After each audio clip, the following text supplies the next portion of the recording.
Straight talk, strictly business, nothing personal. On Capitalk 100.4 FM, leading the conversation. It's 14 minutes past 8. Welcome to this morning's Straight Talk. In the studio with me this morning is Deputy Chief Secretary to the President and Cabinet, Mr. George Charamba. We'll have a wide-ranging discussion this morning, ending just before we get to the news at 9 o'clock. You can be part of it. Contact us on our usual numbers, 0717 777 495 112 077 269 This discussion is live on Facebook, so you can join us there and send in your comments and contributions as well. Mr. George Charamba, good morning and thank you for joining us on Straight Talk. Good morning and good morning, Zimbabwe. It's great to have you here. As I mentioned, we'll kick off with a discussion around the President's four-nation tour and perhaps you can give us an understanding of what happened on the tour and what sort of things we can look forward to as time goes on. So a lot of questions as we kick off actually around whether, first of all, the trip was necessary and in terms of the expense and also the appropriateness of the timing, particularly regarding the situation prevailing in the country at the time.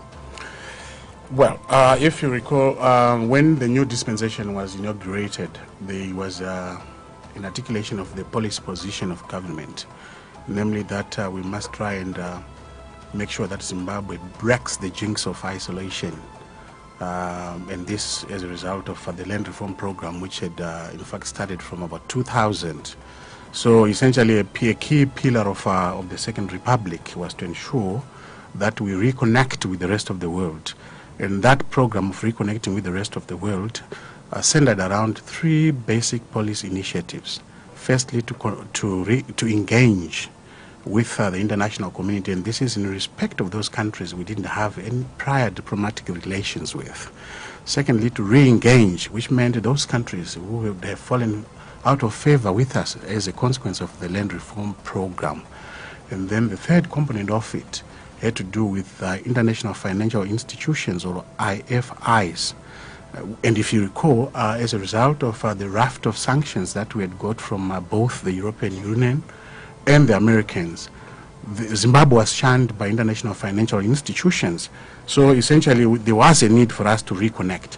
Let me be very specific in terms of this four-nation, well, initially it was a five-nation tour, but it ended up being a four-nation tour.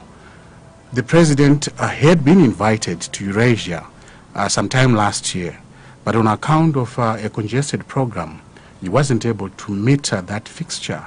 And in fact, he pushed it further down to the early part of 2019.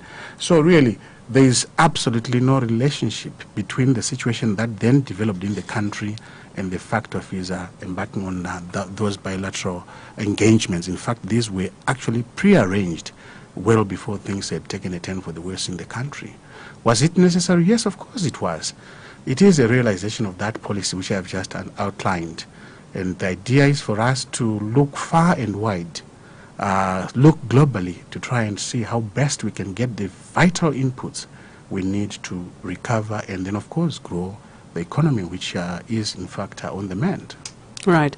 So perhaps you can talk us through the different things that happened on the trip. The trip kicked off in Russia, the President meeting President Putin there. Perhaps you can give us a sense of what came out of those deliberations. Yes, the meeting with the Russian President was in fact the high point of the engagement. But I can assure you that before then, there was in fact, we barely had a single hour, except, of course, when we were asleep, where we had rest. We were meeting business people. We were meeting our own students.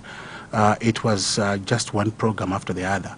Mind you, yes, there was a diplomatic component to this trip, but fundamentally, Zimbabwe was looking at engaging the business community, because ultimately, and in an environment where we are not able to get some financial inputs from the IFIs, it means we must target what is termed foreign direct investment, FDI, which is why for us it was critical beyond the political leadership to then try and engage the business chambers of Russia.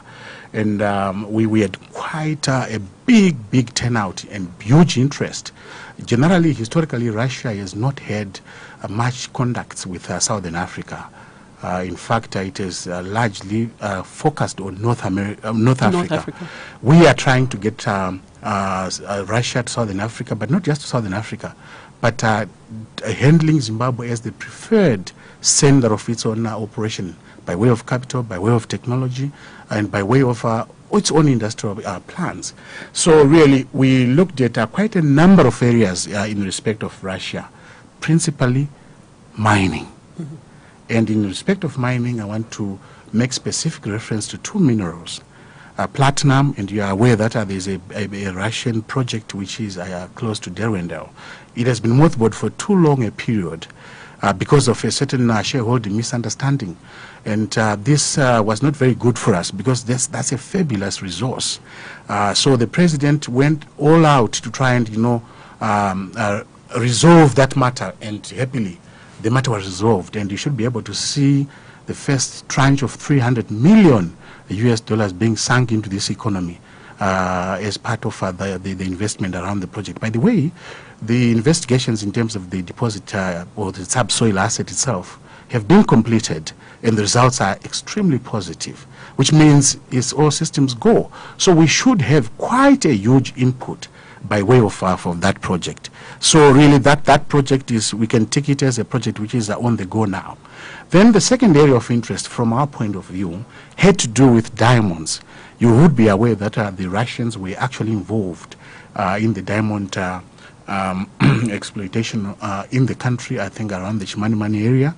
When we consolidated on our diamond industry, we then took a decision to, as it were, localize activity around, mining activity around the diamond area. And that was in respect of the alluvial diamonds, which is how ZCDC came about.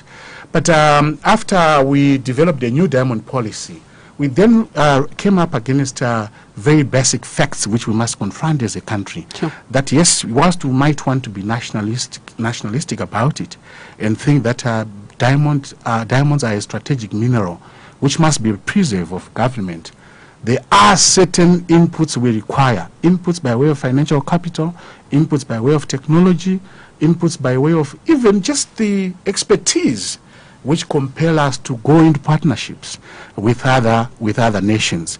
As a matter of fact, we are almost close to exhausting our alluvial diamond deposits, which means we are now going into a new dimension of mining diamonds in this country, which is two-edged, if you want. There is what we call the conglomerate diamond mining, where you are literally crushing big boulders of rock to try and access the gems that are embedded inside. And then we are going to the second dimension, which has to do with kimberlites. These are pipes, and working on conglomerates and kimberlites require lots of expertise, require lots of capital, require lots of capital, both in the sense of finances as well as in terms of technology. So really, we realize that Russia is in fact the world leader in terms of development of diamond sector. And to that extent, we teamed up with a company called Arosa, which is going to come into the country and is going to partner with public enterprises for the exploitation of diamonds. Whilst we are still at that, I might as well get your listeners to appreciate the fact that in the next months or so, we should be announcing at least 2 major diamond finds, new diamond finds, greenfields if you want, in the country. One in the general area of Masvingo. I won't be specific, lest you abandon your mic and rush off in that direction. Yeah. Another one is close to Harare as Chiwota area. And these are real high-value deposits, which we now have to look at. But more critically, we are aware that there are quite a number of other subsoil assets of a diamond nature strewn all over the country. The only trouble being that we have not prospected. Zimbabwe is a virgin girl. she is not at all discovered in terms of what her value is in subsoil terms. So Alrosa is coming as a partner for the enterprise, but Alrosa is also coming as a prospector, so that we begin to understand what it is that we are worth as a people and as a country.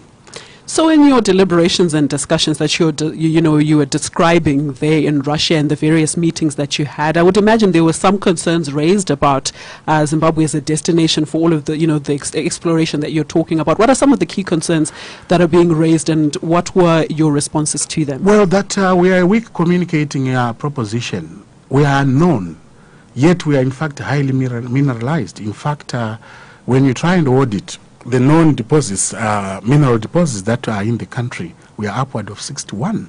In fact, it's actually much easier to talk about minerals we don't have than minerals that we have. And the amazing thing is that for all that endowment, there is little that is known about Zimbabwe as a mining proposition. So that was the biggest challenge that we faced. Everything else, well, was really subject to discussions. Yes, they were a bit uncomfortable about our indigenization policy, sure, but which is now history anyway, because we have since changed it, and we've since evolved new policies to do with critical minerals that we considered as strategic. So really that ceased to be a talking point. Right. So Russia was the key highlight, as you've mentioned. Of course, there was Kazakhstan, there was Belarus, and Azerbaijan. Perhaps you can talk to us about some of the key highlights of those three Well, countries. maybe before I leave Russia, I think there was a key component to do with agriculture. There was a key component to do with retooling our own industries. Another key component to do with value addition in respect of many products which are in the country. If I were to give you the statistics around diamonds, you'll be shocked.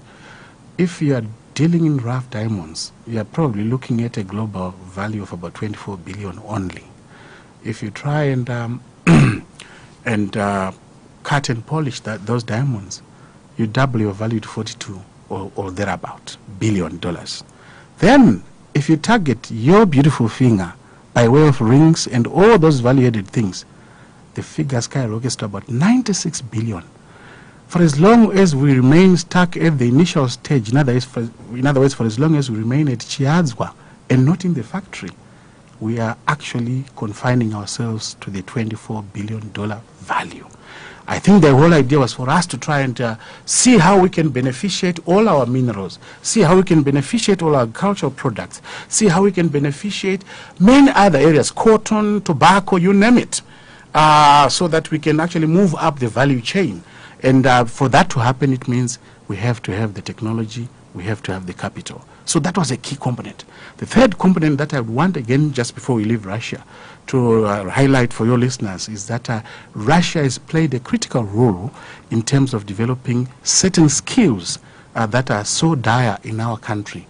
There is a latest manpower audit done by the Minister of Higher and Tertiary Education, which has indicated that for all the glory we have as having something like 94% literacy rate in the country, the best ever on the continent, in terms of skills, we are anything between -3 to -70%, which means, yes, we are literate, but we are not skilled. Yet it is skills that, in fact, transform a society, which is really an area of weakness from our perspective. So the Russians are prepared to give us lots of scholarships. In fact, if you've checked in one of your one of your papers, I can say Sunday Mail because you are in part of the same group. You would have realized that in fact we are inviting applicants for scholarships to Russia. So that was a key component. All told, we have about 200 Zimbabweans who are trained in different fields, high value fields in Russia. It was important for us to have a framework for that interchange. A question has come in on our WhatsApp platform, and it says, the question I have is, what are we giving to bring the Russians to come to assist us with mining all these minerals? It sounds to me like a one-sided deal. I try and avoid language which is philanthropic to assist us. The Russians are coming here as partners. They are looking for minerals. We are looking for expertise. We are looking for capital. What is going to happen is that these are joint venture projects, which will ensure that our government has a stake, which means by extension Zimbabwe does have a stake. So really, when we are in the commercial world, we dispense with commercial nomenclature, and we focus on language of business, sure, where you are really talking about partnership on the basis of mutual gain. And I can assure you, the one thing uppermost on our mind is to ensure that the national interest is sufficiently protected. Right. So we will swiftly leave Russia.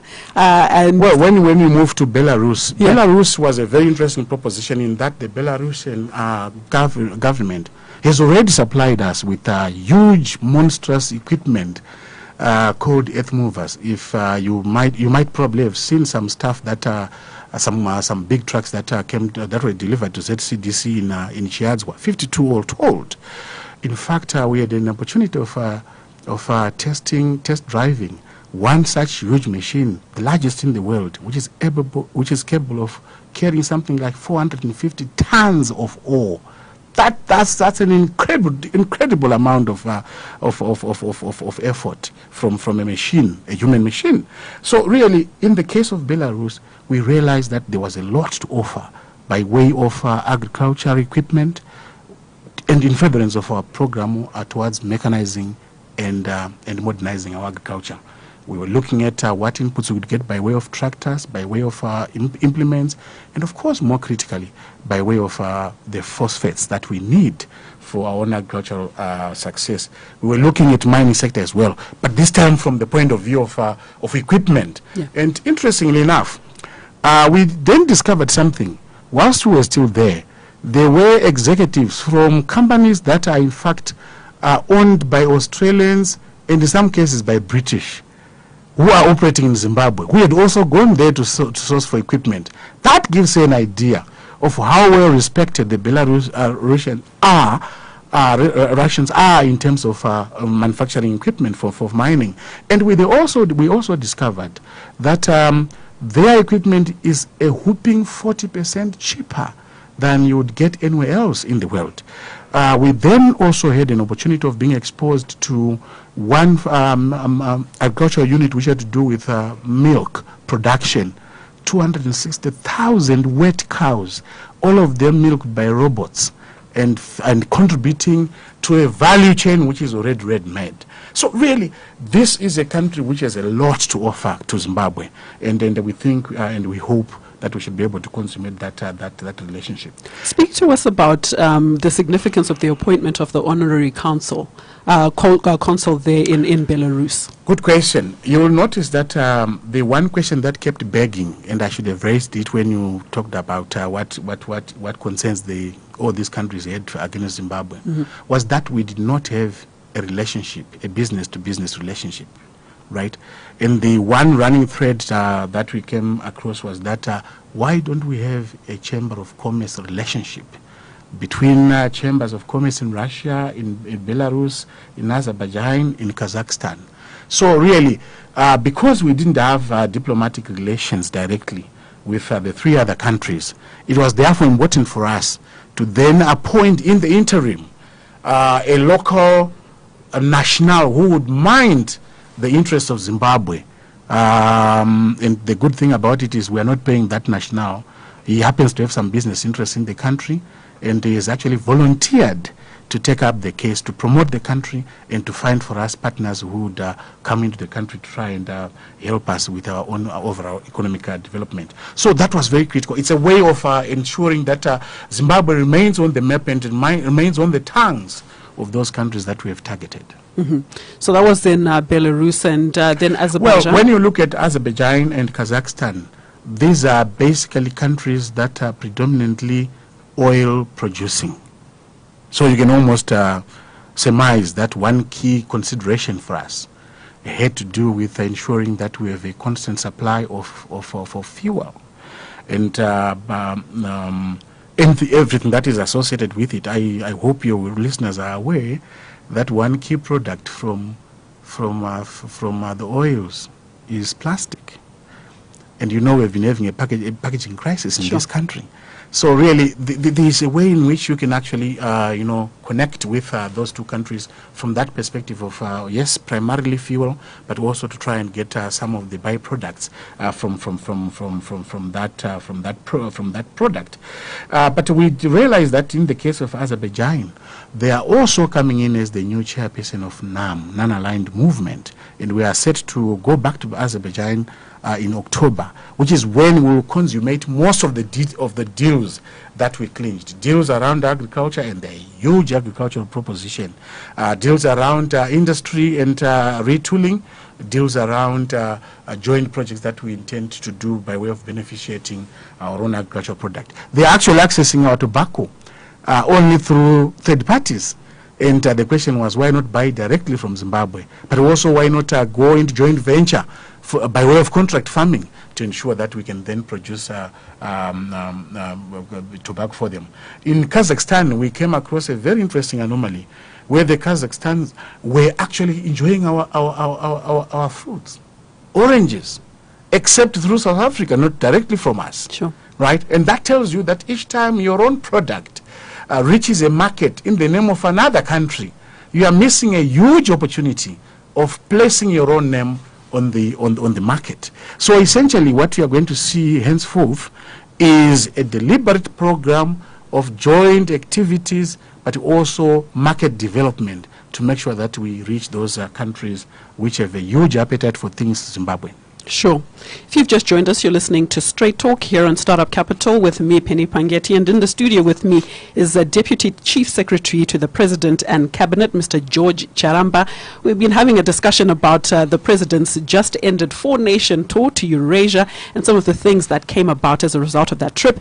If you want to be part of the discussion, the studio numbers are 0717 777 495 for 112 0772 269 229. Mr. Charamba, as you mentioned, this trip was supposed to be a 5-nation tour, and the President then decided that he would come back and not make the trip to Davos. He announced this on Twitter in a tweet that said, in light of the economic situation, I'll be returning home after a highly productive week of bilateral trade and investment meetings. The first priority is to get Zimbabwe calm, stable, and working again. Of course, he was referring to the unrest that was happening in the country at the time, stayaways that became protests, that became the destruction of property, and sadly the loss of life.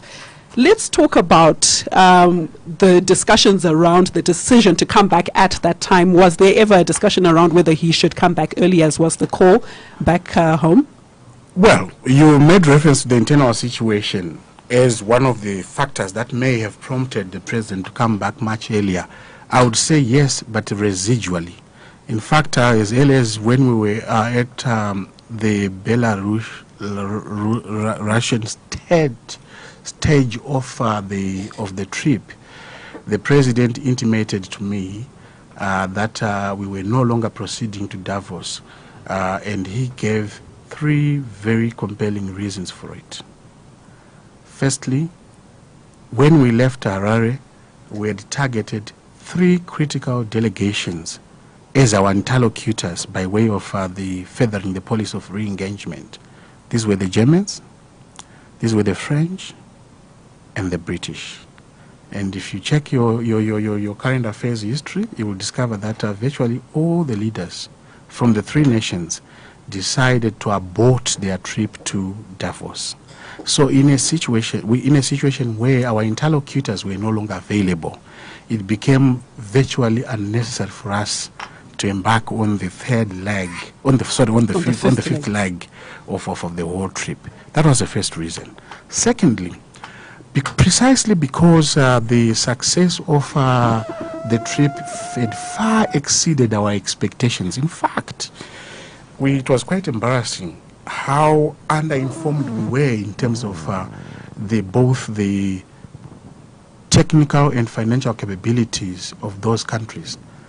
That when we got and discovered what we saw, we then realized how much we needed to do back home to make sure that we gear our own machinery, national machinery, for a purposeful interaction with the 4 countries. So the President was anxious to get back home to see how we can launch a chamber of commerce which interacts with those 4 countries, to see how we can, as it were, ginger up our ministries in such a way that, they'll take full advantage of the deals that the president had opened the way for, to see how we can, in fact, target certain geographical areas by way of the land that the Belarusians as well as the Kazakhstan want for major projects. And they're not looking at little pieces of land like 10, 20, 50, 100 hectares. They're looking at a hectare which is close to thousands of hectares. So really, we felt we needed to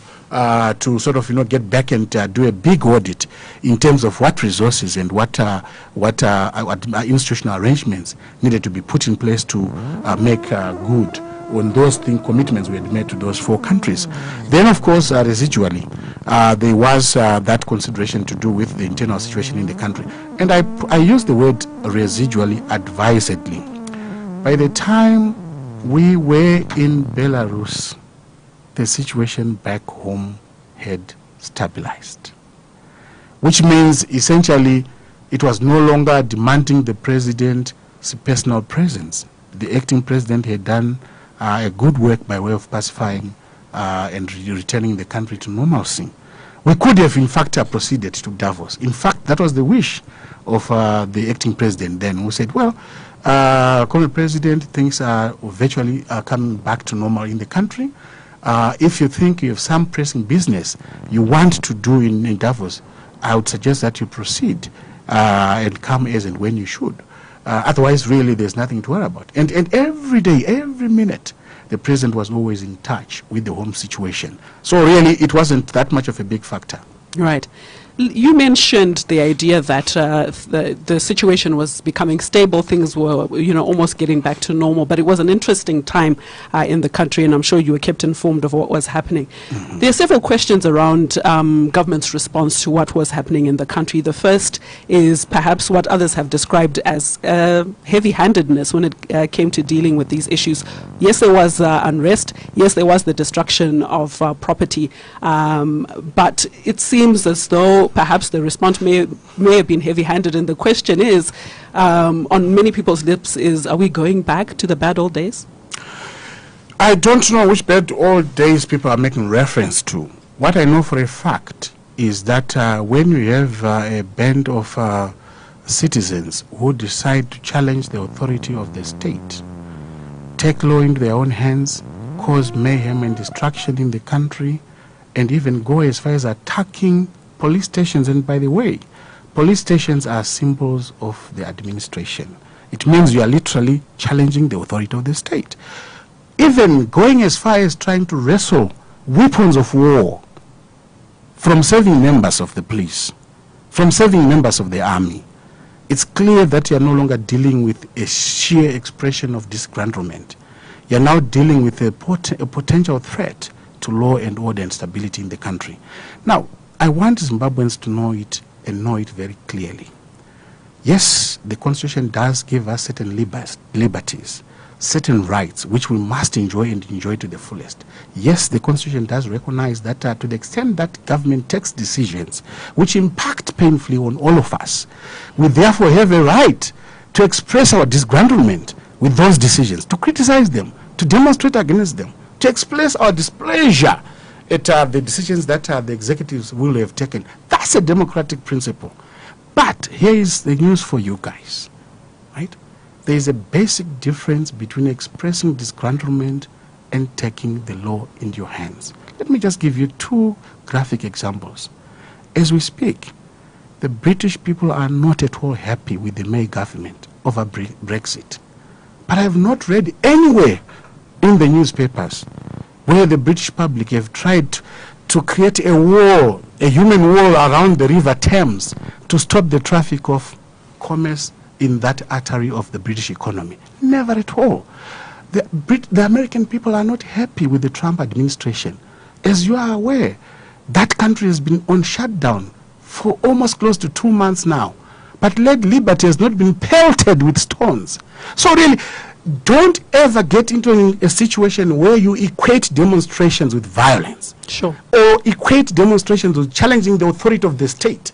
Because once that happens, we are drifting in uncharted territory where only the fittest survive. And then you can't allow that kind of a situation to happen. So yes, government will use a set of mix of measures which are appropriate to the situation and are given those symbolic gestures by way of attacking police stations, trying to wrestle arms of war. We knew basically that we were dealing with a determined demonstrator who was out to, as it were, redraw the results of the July 30 elections. And once that happens, it means the state will have to react in a very, very forceful way. And I believe that, that is understandable. Yes. What about reports around innocent people in their homes being brought out, for example, and having punishment meted out to them? Could there be a sense that perhaps it could have gone too far? Well, you notice I'm very hesitant to use the word innocent, because innocence only is determined by courts of law. Sure.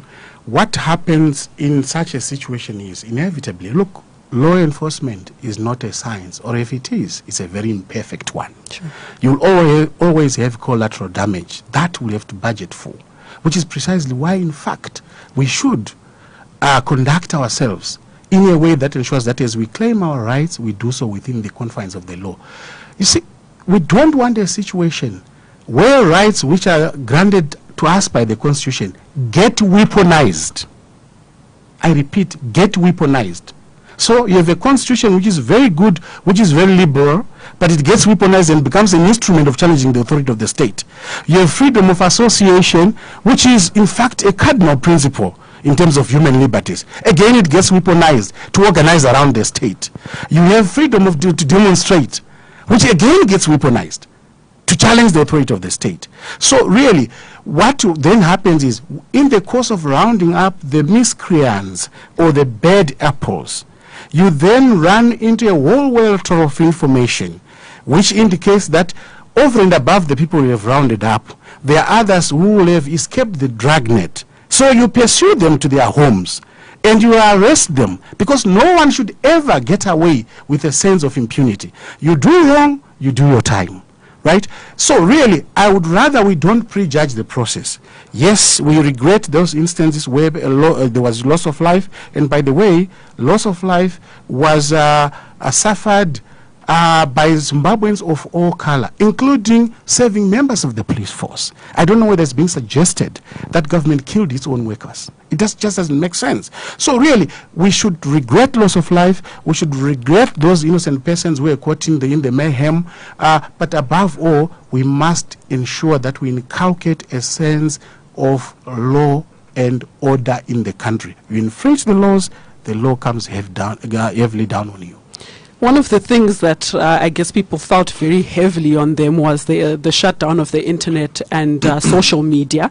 And do you not believe that this is counterintuitive for a nation that is desperate not only for foreign investment, as you were mentioning before, but is in serious need of an image overhaul? Beautiful. Intuition will tell you that the biggest intuitive reflex is self-preservation, isn't it? It's not listening to the internet. Because then it presupposes that before internet we didn't have any intuition, right? You cannot, and I used a very figurative way of putting it across. Please, Zimbabweans, don't pity the bird while forgetting the dying bird. Sorry, don't pity the plumage of the bird while forgetting the dying bird. Sure.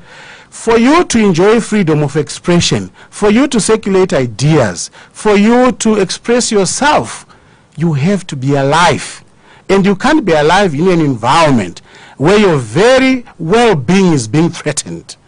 And as a matter of fact, it's a standard practice that whenever you have very serious civil disturbance in any country or an attack of a terrorist nature, and we saw it recently in the UK, those services are suspended only for the duration of the disturbances. In our case, it was even more compelling because we then discovered that the internet was being used to coordinate, to to coordinate those demonstrations. And necessarily, if it was a weapon of choice for the demonstrators, we had to make sure that that weapon of choice was denied them. This is why even in your profession, and you work for a radio station, the one rule you are always told is that never cover riotous situation live. Because then you end up exacerbating the environment, isn't it? Now, with the internet, it's a very different ballgame altogether. Because you can't delay your coverage. It's always live all the time. Which means it then becomes a tool of coordinating those that are out to cause chaos and mayhem in society. So yes, it will be suspended. It was suspended, and it will be suspended in the future. Coming back to the issue of investors, just about on Friday, in fact, it was. We met a Belgian investor who said, Mr. President, I don't put my money in a country which is unstable. I don't put my money in a country where law and order is not assured. I look at how the authority of the state, can it secure my investments? I look at the judiciary. Can it arbitrate in the event of difficulties? I look at the general work environment to say, can my workers come to work and go back home, to come back again? So really, let's not over-dramatize false arguments to think that investors come here for internet. They have better internet services in their own country. But surely they need them here when they go to do business. Yes, they do, but they also, above all, they need peace. And that's the primary consideration. After all, why are we trading peace for internet? I don't know whether the argument was peace or internet. Well, we can why can we not have peace with the internet? Well, exactly, which means no demonstrations which are violent. Then we have our internet and we enjoy it. Like now, yesterday we had the demonstrations of lawyers. Sure. Was the internet cut? No. It was well reported, that one. So let's speak around issues of communication, and there have been several things that have been discussed in the press, particularly on this issue of the internet. At the time that this was happening, Deputy Deputy Information Minister came on national TV and said it was not an internet shutdown, flatly denied it, and then it came, of course, that this was the case. Is this not pointing to perhaps a lack of coordination in terms of communication and messages that are put out to the public? Well, 2 points I want to make on that one. In public administration, we have a principle called deference to political authority. Sure. You are tempting me to comment on my bosses, who are the political leaders in this country. Anyway, for the sake of your listeners, I will breach protocol and do that. Thank you. When you are facing a riotous environment, it's not always that you have to share information when the situation is still unfolding, lest you inflame the environment. So I perfectly understand why the minister did not come clean on that matter, right? Because then you would have had a new dimension developing around agitation around the internet. You know what? The interesting thing about your generation, which is not my generation, and sure. I'm 57 years old, is that I can grab a slice of bread from your hand, you won't fight back. But if I grab your phone, you'll hit me back. Right. Because this is the scale of value. We are living with a new generation which apparently considers internet much more important than their own lives, than their own peace, than their own food. Yet Maslow tells me that the first level of things is that you must exist. Right. So there's a couple of things there. The first is around the justification of saying something that was blatantly not true. And you're saying in some circumstances that may be justifiable. He was trying to manage a difficult situation. Sure. Yes. So really, yes, you might consider that as untruthfulness, but I can assure you he erred on the side of the desire for stability, and it worked. Right. And then in terms of the coordination of communications, is it not problematic when members of the public hear one message from essentially what should be one mouthpiece, one message there and another message at another time? I know what you are hinting at. Much later, I gave an interview from Eurasia where I indicated and confirmed that in fact we had shut down the internet. Check your time. By that time, the situation on the ground had returned to normalcy. So we could afford to share more information with the public. But I can imagine the situation of the deputy minister who was in situ. He was in the kitchen. It must have been very hot. You know, you are dealing with a very volatile situation, very mobile situation where quick decisions will have to be taken. And you must try by all means to ensure that you don't exacerbate or inflame the situation much further. So really, under the circumstances, I can perfectly understand what really was happening. But I would not consider that as an indication of confusion in terms of communication. If anything, it was a staggered communication for the purpose of stabilizing the situation.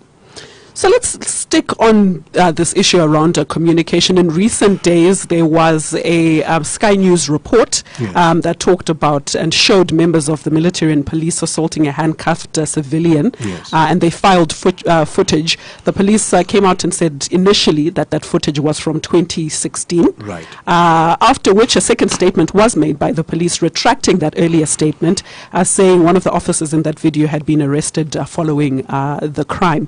So, I mean, this is just another example Isn't of... it beautiful that you have a police force that can retract? Why was the statement made in the first place? Well, because you see, when you are in my type of job, you have a journalist who wants answers. Sure. Right? And you have to quickly think of a holding position, pending investigations. Right? In an environment like our own, if you say, well, hang on, let me do a bit more investigations and I'll come back to you, it's treated as a way of evading issues. The police were honest enough to say, sorry, we were wrong. The gentleman who was in the video was in fact a member of our own force. And as it turns out, a member who is on suspension, apparently for theft. Right?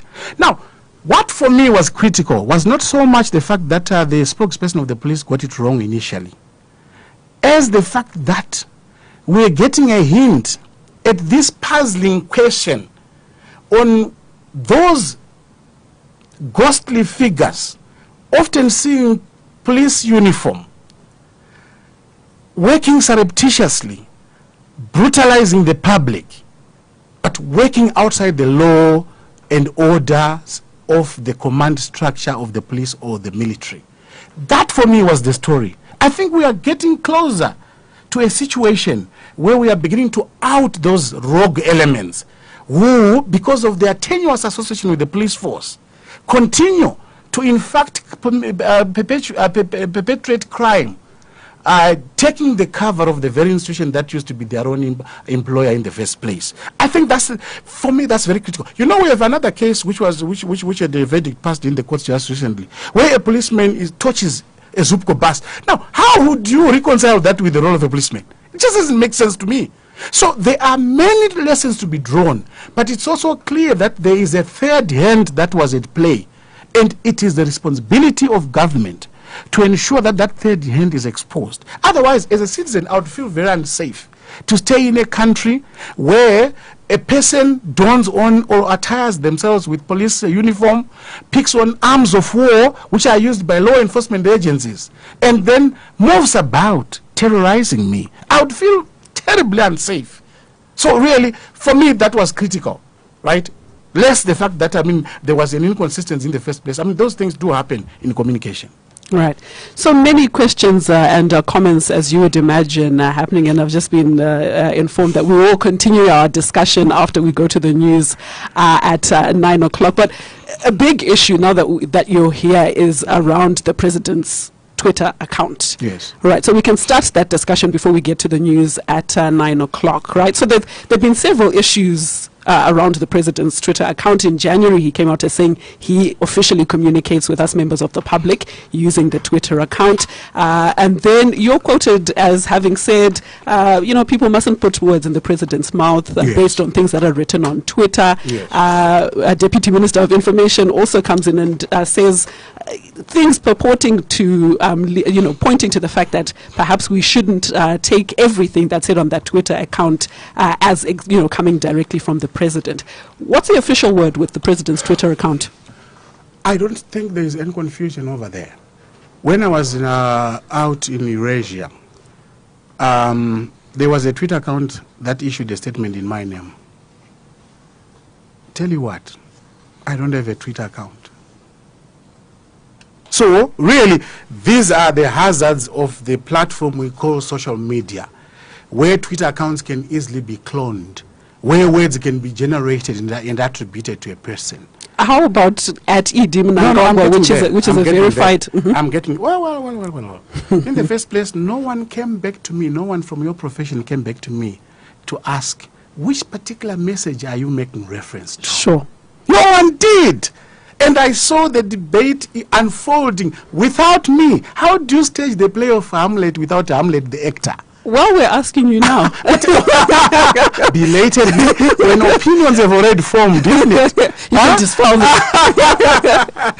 Yes, I think, in fact, soon after, when I made that comment, I was coming straight from a meeting with the president and his two vice presidents. The president was complaining bitterly about a certain tweet, which in fact he could not trace to his own head, which he could not trace to his own hand, right? And then he intimated to me that the three of them had arrived at a decision that they were not going to pick up the matter, because then that amounts to dignifying the thing. Except using my own judgment as a communication expert, I realized that keeping quiet when the number one citizen of the country is being abused does not make the sin go away.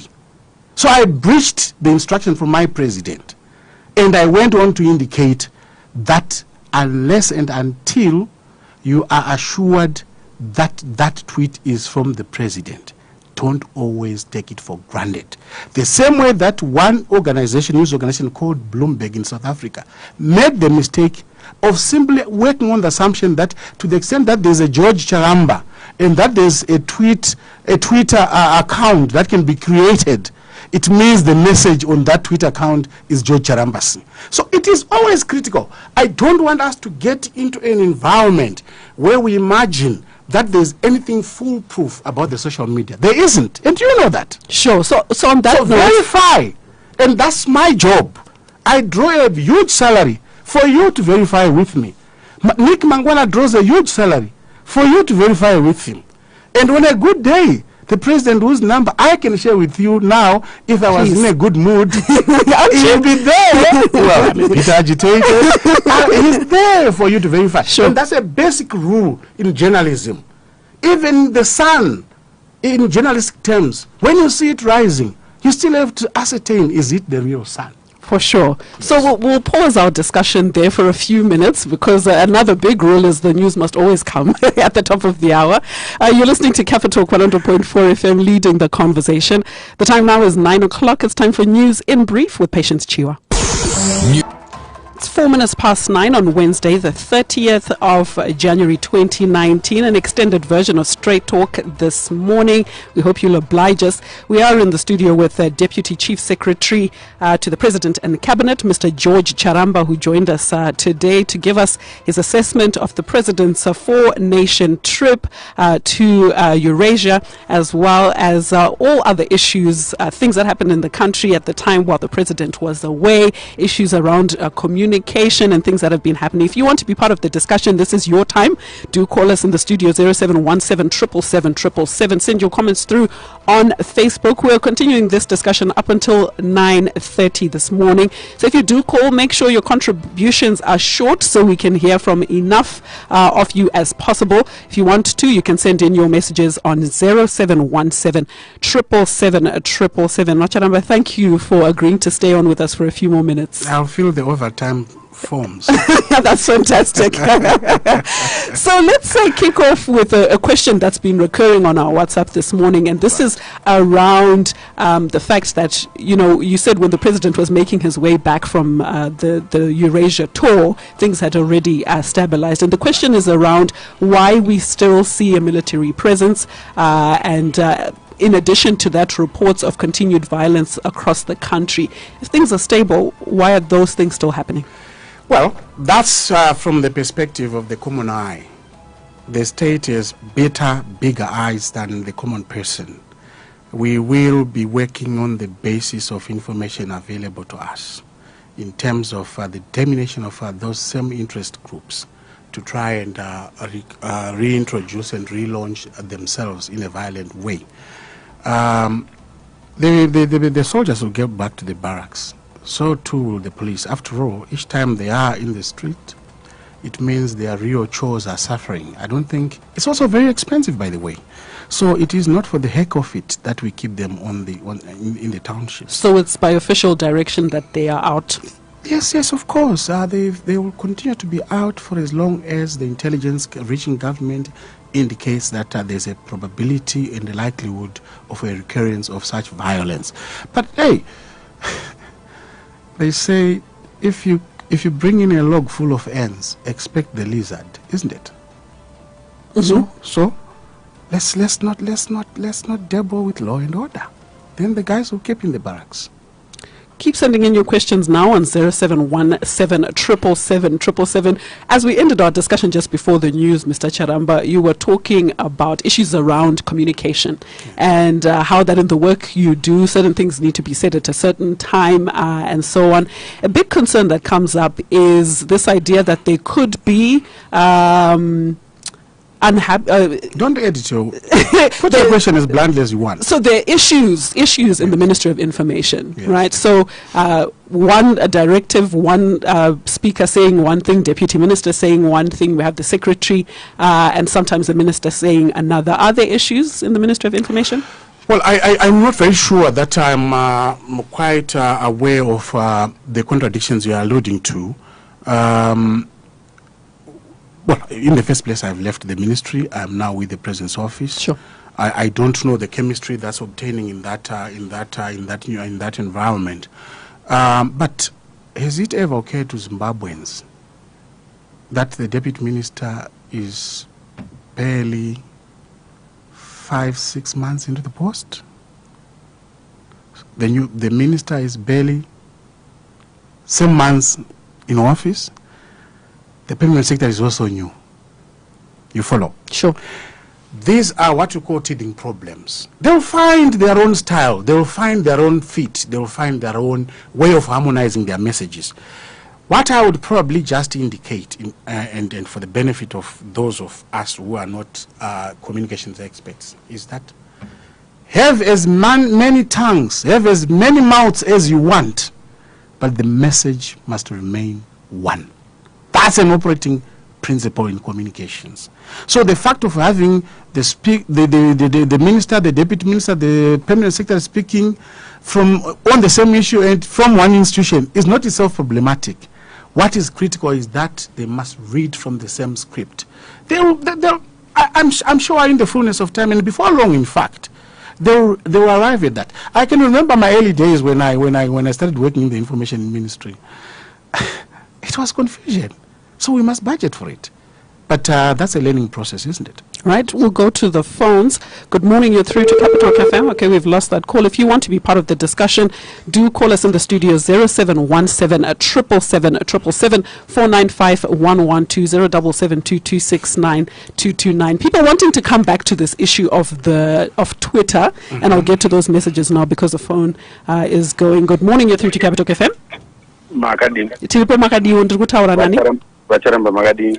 Tinofara Makadini yenyu. Tofara edu. Zvamuri kutaura zvose zvakanaka hazvo. Asi isu sama-citizens nezvatinofunga kuti makuona kwatichiita zvimwe zvinhu zvazvinenge zvichiitika. Tinoona sekunge imimi vakuru vedu vemuhurumende hamunyatsonzwisisa mararamiro ari kuita vanhu kunze uko. Ndoda kuti tinoita sekuti tiri kurarama munyika imwe chete asi tichirarama zvemunyika dzakasiyana tiri munyika imwe chete.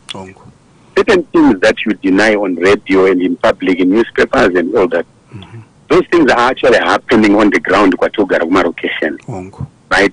Ndairwadziwa chose pese paibuda nyaya panews, the police, the army, the government rather, denying kuti masoja pane zvavari kuita zvisina kururama. You know, we wish you to actually be with us where we stay and witness some of these things. It's unfortunate if there are people who are supposed to get that information of what is actually happening on the ground to you. It's unfortunate that those people are not doing what they are supposed to be doing, to let you have clear and proper understanding of the situations on the ground. Soldiers, police were actually getting into people's houses indiscriminately. Right? And let me reiterate, indiscriminately, Vacharamba.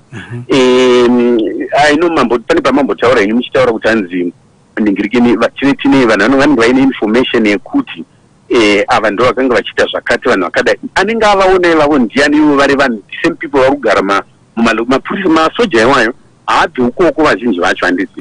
Saka, when I choose Yazurki, my neighbors, Magara, Atakaita Marocation, TH Yazurki. But the Charamba, soldiers and police were actually indiscriminately getting into people's homes, and in some cases beating them and also raping some women. You know, so I wish munyatsonzwisisa nekupindawo mushangu dzavanhu nekuti ivo vanhu ivavavasve ndo vanhu vanozodzokete imimi but mapoliticians edu ndo vanhu vaanodzokera kwaari nguva dzekuvhota vachidazve solicita mavotes from those people. I wish the system would allow people to actually clearly express themselves, but imimi sehurumende motibatsirawo kuchengetedza mutemo mutemo zvakafana nekuti iwo masoja namapurisa anga mutemo wanofanira kuchengetedza ngautsigirwe nemi imimi uchitibatsirawo kuti muone kuti isiso tiri protected from those rogue elements amamuchitaura. All right, so thank you for that contribution there. I just want to take one other call and then you can respond. Sure. Good morning, you're through to Capitalk FM.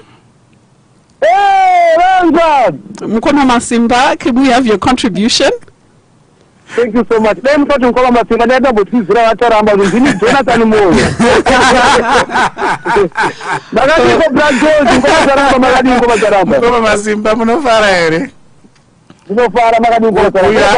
Uyakaenda uyachadzoki.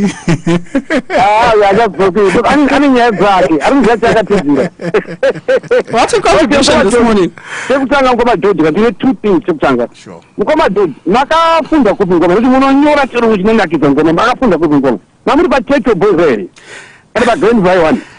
Mugofunga kudii ndakabva kwamakumbe kubohera ndobva ndaenda kuzimuto ndokuenda kuMount Selinda ndokuenda kuMutare Mudhara ndokuzoenda pa University of Zimbabwe ndokuita madegree yangu ipapo yekutanga ndokuzoenda kuUNISA ndokuita mamwe madegree ndokuzopedzisira ndaa kuUK ndokuita rimwe kabozi chete notenda ongo aiwa tinotenda kukoma totenda very inspiring mukoma George inini ndinokuziva ndakamboshanda nemi kuMinistry of Information ndaishanda ndiri under CC Pupu. I'm sure you know yes, I do. Right? You're a very tough man. CC Pupu can't be to kujairi but ndaito kuchai ndaito kuchai singeti because when I'm really straight, right? So mukoma George ndakugara ku Australia now. I'm 35 years old. At the moment muri kuchana na president mukoma George tokutanga ndiri munina we yazimuka kuti mfano mukoma Masimba tatsambura mukoma George muri Zimbabwe andinoenda blema mukoma George ndida kuti bvunza mukoma kuti toita sei sevapana wenyu takamirira chanduko chii chatikutadza toita sei kuti at least tikwanise kuona chekudya tikasahwarara mukoma George ndikuziva muri very tough muri very tough asi ndabvunza ndakamirira vapana vangu majeto ise sekubrand ndakakurira pane patikutadza here ngoma George takabotika zvemademonstation and takatyora mutemo ndetakarohwa zvesuwa and ndinovaziva vana avo when you want to do rough they use the laws and they unquestionable the minimum force andika so mukoma George toita sei ndinokubatsirwa nemi mutibatsire kuti pane particulation what can we do kuti vamunanga kwachitonga kudaro titange kuwana sadza tichiwana kuti takutanga kudyawo next right, so I'm going to have to cut off Mkoma Masimba there, but you heard the gist of what he's asking. I did. And of course the first question there that came in around what seems to be a disconnect between what people are experiencing on the ground and what reports are saying and what's reported officially. Ndodachazo kutanga nekutenda vachaya runhare varume vaviri ava indi chikuru sandoda kutenda kubuda pachena kwavo ndofunga tikatanga pa premise yekuti tinotaura nachokwadi zvinoita kuti nyika yedu iende mberi. In fact, you notice the president has now appended another word. It's no longer Zimbabwe is open for business, it is also open for dialogue. We can't seek for dialogue nama outsiders when we are not having it at home. Sure. And so it is critical for us to engage as Zimbabweans. Even after this period, we still have to talk. And when we talk, it means we will find each other. Yes, I agree. Panotushuka chironda, panotu wahubuda anditi. There are instances where you can have members of the police force or even the military who can go overboard. That's has to be expected. But that's not the intention of deployment. Deployment is meant to restore order and normalcy in my communities. Deployment is meant to account for those wrongdoers who must be made to account for their own actions. That's the primary objective of that. Now, if you look at the tweet here, President, that tweet does actually acknowledge that there may have been instances in my excesses, which is why, on the basis of that reckoning, the President then instructed the police and the military to put my numbers in the public domain so that we then get my victims of those excesses to come forward for purposes of making sure that we take action, remedial action, we litigate against those offending members of the force, assuming they are coming from the force. So far, we have had one response from Chitungwiza. We have also had an interesting report from Jane Williams, Actually, there are so many claims they rape. Her organization, I think it was WOZA, has tried to meticulously follow through those reports, and they have not been able to validate those claims. So we must allow for instances where there are innocent people who may have been caught up, but we must also allow for instances where we drifted into the realm in anyone's black propaganda, where horror stories were being manufactured precisely to cause disaffection between the citizen and the authorities, the citizen and the leadership. What is critical is for us is with level heads, with balanced heads, to sift through all that which is coming through, as indeed happened in the case of Sky News, right? So that we get to the bottom of those things that might have happened, which were unintended. And then, of course, get the persons who are involved to be held to account.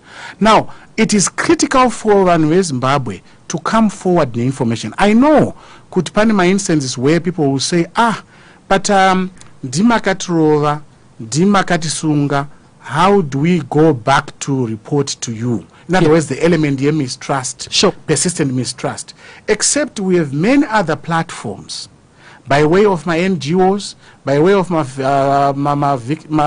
victim-friendly platforms, which we have in the country, church leaders, or even my associations, my human rights, including the constitutional body, my human rights. All those are platforms which the aggrieved parties can still approach to make known what it is that happened to them. And I would encourage Zimbabweans to please come forward, because that is the only way we can take care of the rotten apples in the basket. Otherwise, to keep making my large claims, asina a real concrete backing, say kuti tikwanise kuita catch up information inenge iri muna vanhu.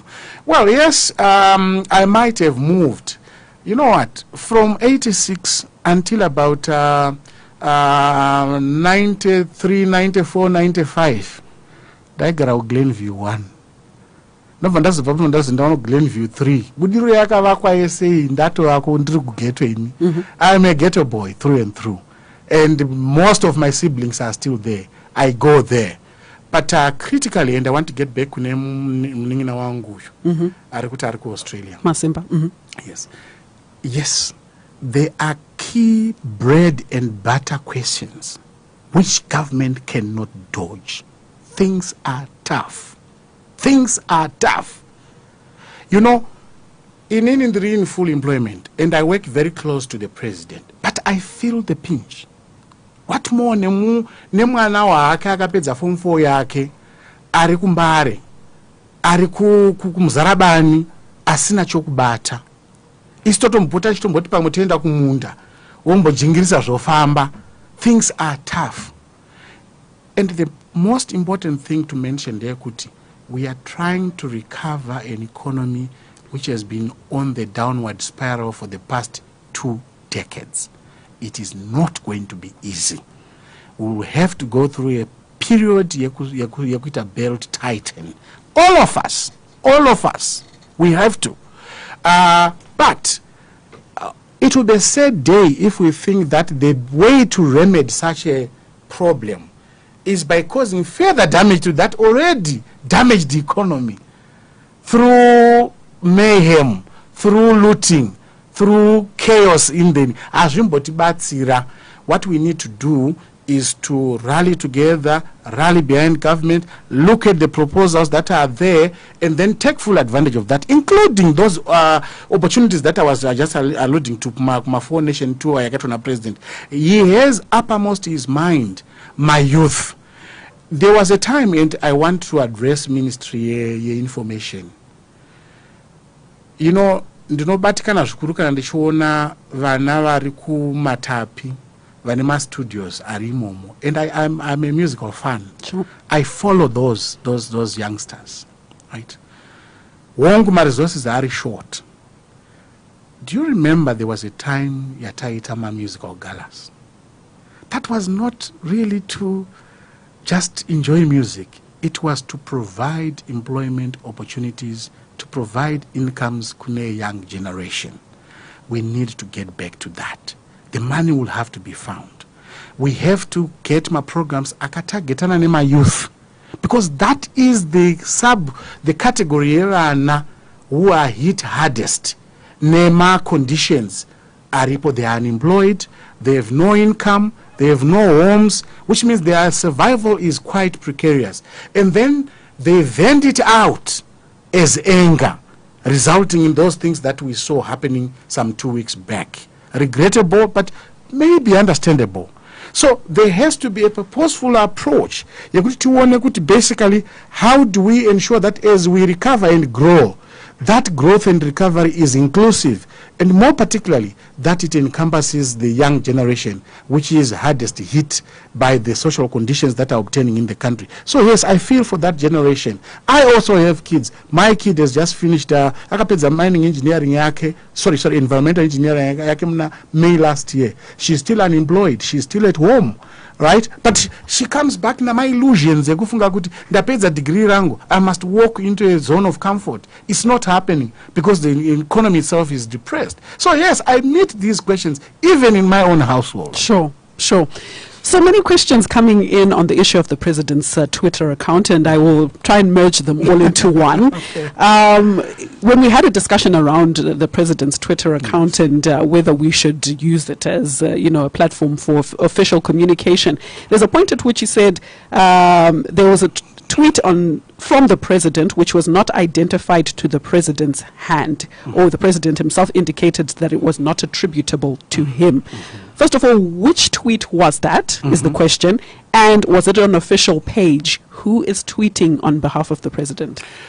Well, I wouldn't want to go into the question who is tweeting on behalf of the president, except to say that the official account, your president, is traceable to the president himself. Pane matweets akati one day yakabuda, mamwe achona anga achisuggesta a conflict situation within the presidency. You follow? Mamwe achona anga achaleja zvimwe zvinhu zvazvichitotyisa. So it's not one specific tweet. Nyaya dzemakuu iri kurongwa. It was terrible. But that certainly wasn't on the president's official. No, it wasn't. I was dealing with Emilia. Well, I think some of you use the word milieu. The proper pronunciation is milia.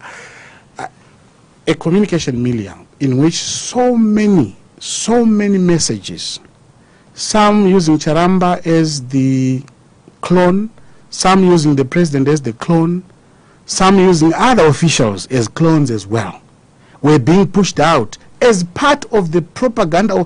Kuni atinoti cycle ops yangaicha kambana process here, unsettled state of affairs in the country, right?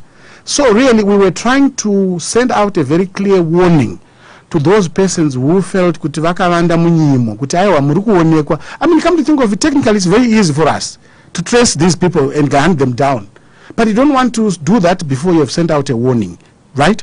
So really the fact that the president complained, and this is the #1 citizen with all the awful power that he has, no, I was going to say awesome, sorry, not awful.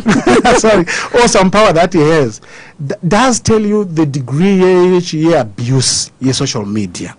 The key thing is for us to know that we should not clone my accounts around. It's not necessary.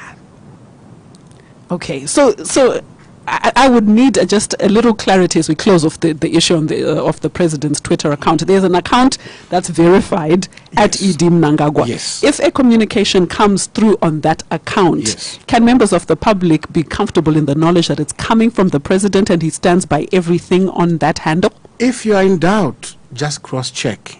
And I'm on 0712807018. And it's recorded, so the number is there. It's there. It's a public number. And you know what? Each time a tweet from the president comes through, the one reflexive reaction in my newsrooms is to reach the office and say, Comment Charamba, we have seen the tweet from the which is coming, which purports to be coming from the president. Is that fact or fiction? And I confirm. Right. So I'd like to take a couple of more calls and then one last message as we end our discussion this morning. Good morning, you're through to Capitalk FM. Hello? Hello, you're through to Capitalk FM. Oh, I wanted to go live on the interview. You are live now? Hello? Hello, you're live on Capitalk FM. Oh, okay, that's fine. I wanted to ask Mr. Charamba. I think, well, because I'm listening on internet, maybe I still have a Good delay. morning. Good morning. Good morning, how are you? I'm good. I'm good, thanks. I need to find out officially the account ED Munangagwa on Twitter. Should we listen to everything that is said on that account? Thanks for that contribution there. Ordinarily, I would say yes. And you know, it's very easy for you to determine whether this is an authentic tweet from the president or not. Look, there is a way in which a president communicates. Yet not a relationship between the speaker and the register. Right? Mukaona paita a bit of a dissonance, you know, between my words Buddha. Even if it's on his official account. But this is exactly the issue. You have to ascertain could your official account actually something else will have happened. There are so many tricks that people can. You'll be amazed. Skills neran do shamisa. The only issue is if only you could harness those for creative ends. Sure. Right, Anditika. So really, it's just to look at the compatibility, your message, near the sender.